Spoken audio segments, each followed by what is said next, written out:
इम्तियाज अली के साथ बहुत लंबा और बहुत सक्सेसफुल एक रिश्ता आपका चला है, कैसे ये शुरुआत हुई थी और आपको एहसास था इन सालों के बीतते हुए कि ये ऐसी चीजें दर्शकों को देगा जो टाइमलेस हो जाएंगी?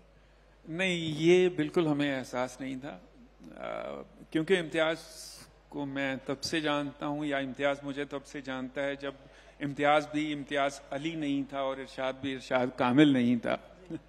बड़े अब जो चीजें हुई, जो काम हुए, या जो शायद हम एक दूसरे को समझते, उस जो आपकी संघर्ष के दिनों की दोस्ती होती है ना, वो बड़ी अलग किस्म की दोस्ती होती है। जो जान पहचान आपकी संघर्ष के दिनों में होती है, वहां वो बेबाकी होती है, जहां ना डायरेक्टर रहता है, ना राइटर रहता है। आप उस लेवल पे बात करते हैं कि अरे नहीं, ऐसा कैसे होगा, ये तो बात हो ही नहीं सकती, अरे यहाँ तो गाना आना चाहिए, अरे क्यों नहीं आएगा गाना, इस तरह की बातचीत। जैसे मैं आपको एग्जांपल दूं, पहली लव आजकल में एक गाना था, आज दिन चढ़िया तेरे रंग वर्गा, मांगा जो मेरा है जाता क्या तेरा है, मैंने कौन सी तुझसे जन्नत मांग ली, कैसा खुदा है तू बस नाम का है, तू रब्बा जो तेरी इतनी सी भी ना चले। जब भी ऊपर वाले से नाराजगी होती है, ये लाइनें मैं जरूर याद करती हूँ। तो और ये नाराज आशिक का ही गाना है। तो अभी पिक्चर फर्स्ट कट हो गया, हम पिक्चर देख रहे हैं। पिक्चर देखने के बाद मुझे और जो म्यूजिक डायरेक्टर थे प्रीतम, उनको लगा कि यार पिक्चर का नाम लव आजकल है, इसमें कोई लव सॉन्ग तो है ही नहीं। तो कहते चलो देखते हैं, अब इसमें लव सॉन्ग की जगह कहाँ पे है। अरे वहां जहां वो जाता है ना, ट्रेन में बैठ के कलकत्ता जाता है और फिर वो मिलता है, वो थोड़ा मोन्टास है, वहां 1-1.5 मिनट है, वहां पे हम ये गाना एक गाना बना सकते हैं। चलिए ठीक है, हम डायरेक्टर से बात करते हैं। डायरेक्टर से बात की, उसने कहा मैंने पिक्चर एडिट कर दिया भाई, मेरा शूट खत्म हो गया है, अब मतलब कैसे गाना बन सकता है। हमने कहा जगह है भाई तेरे पास, और थोड़ा सा मोन्टाजेस का अगर मटेरियल है तो एक प्रॉपर गाना बन सकता है। एंड ही सेड कि अगर गाना अच्छा हुआ तो मैं डाल के देख लूंगा यार, अदरवाइज आई डोंट थिंक कि अपने को गाना चाहिए। और हमने गाना बनाया, और गाना बनाने के बाद वो गाना वहां पे लगा। गाना लगने के बाद तब ये एहसास हुआ कि ये जो मोन्टाज म्यूजिकल जा रहा था गाने की वजह से कहां पहुंचा। तो एक जो मैं कह रहा था कि जब आप शुरुआती दौर में होते हैं तो आप एक दूसरे की को ज्यादा अच्छी तरीके से समझ लेते हैं और अपनी बात कह पाते हैं या अपनी जिद कर पाते हैं अपनी बात। तो वो शायद हम दोनों के बीच में एक दूसरे को समझने की भी कुव्वत है, और शायद एक दूसरे से के काम को सपोर्ट करने, सहयोग देने की कुव्वत। पर ये क्या कोई प्रोसेस होता है ऐसा कि मतलब मेलोडी पर शब्द या शब्द पर धुन कुछ ज्यादा आसान लगता हो, या कुछ एक नेचुरल लगता हो कि हाँ ये तरीका सही है? ज्यादातर गाने धुनों पे ही बनते हैं, आप सब लोग जानते हैं। 99% गाने धुनों पे ही बनते हैं, कोई भी गाना ऐसा नहीं है। हार्डली मैंने बहुत सारा काम जो भी पिछले दिनों किया या जब से मैं कर रहा हूं, उसमें धुन पे हार्डली मैंने 1-2 गाने होंगे जिनको मैंने पहले लिखा होगा।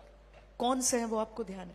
जी, जैसे एक गाना अभी थोड़ी देर पहले एक फिल्म आई थी अतरंगी रे, उसमें तुम्हें मोहब्बत है एक गाना है जो पहले मैंने लिख लिया था।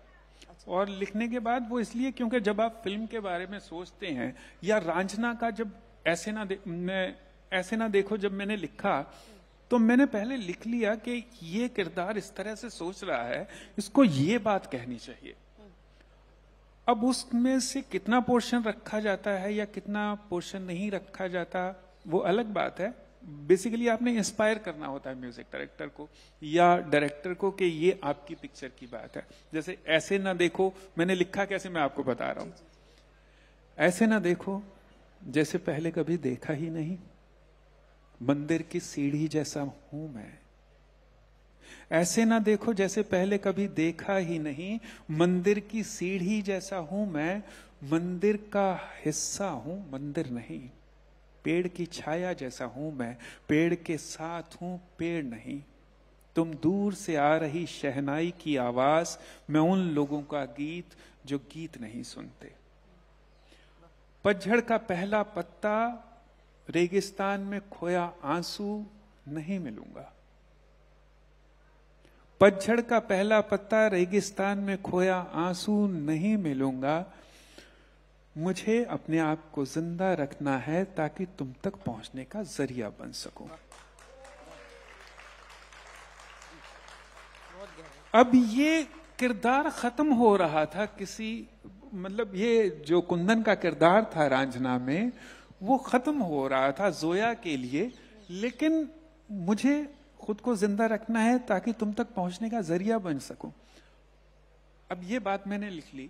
अब लिखने के बाद रहमान साहब ने ऐसे ना देखो एक उठाया और उसके बाद फिर उसका पूरा गाना बना दिया। एंड गाना बनाने के बाद जो धुन बनती है फिर उस धुन के हिसाब से शब्द बन गए। और कई बार शब्द ऐसे जो आम बोलचाल में नहीं है, लोग जानते नहीं है। मैं सैयारा की तरफ इशारा कर रही हूँ कि वो गीत सुनने के बाद, फिल्म देखने के बाद लोगों को समझना पड़ा कि सैयारा क्या।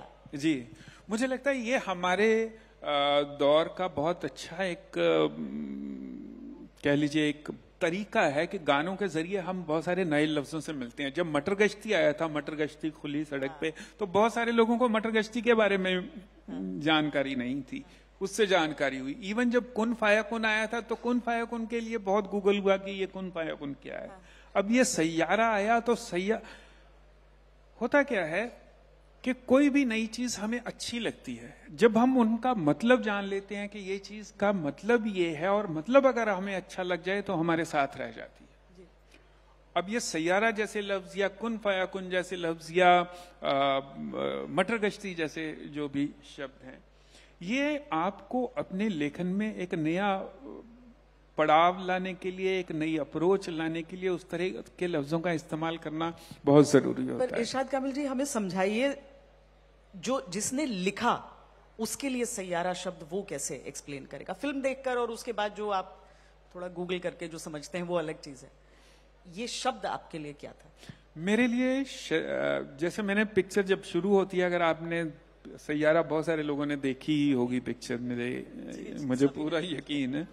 तो सैयारा मतलब वो तारा। ये पिक्चर वहीं से शुरू होती है जब सैयारा की पोएट्री शुरू होती है कि सैयारा मतलब वो तारा। अब सैयारा एक ग्रह का मतलब, एक इंसान का, हम सब ग्रह हैं, अपने अपने ऑर्बिट में हम घूम रहे हैं। हम सब टापू हैं, अपनी अपनी एक बहुत सारे बड़े समंदर में हम अपनी अपनी जगह पे खड़े हुए हैं। कई बार क्या होता है, जो नजदीक का टापू होता है उससे हमारी ज्यादा बात हो जाती है, और जो दूर का टापू होता है उससे हमारी बात नहीं होती।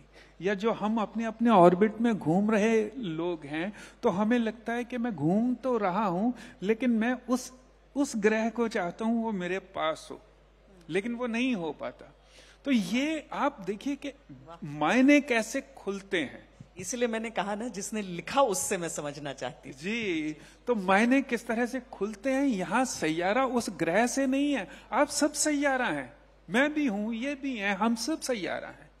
हम अपने अपने ऑर्बिट में घूम रहे हैं, और उस ऑर्बिट में और भी बहुत सारे लोग हैं। किसी ग्रह के नजदीक जाके हमें अच्छा लगता है, हम पे रोशनी पड़ती है। किसी ग्रह के नजदीक हम जाते हैं तो वो हमारी रोशनी रोक लेता है। तो वो एक्सप्लेनेशन पूरे का पूरा सैयारा में हुआ है।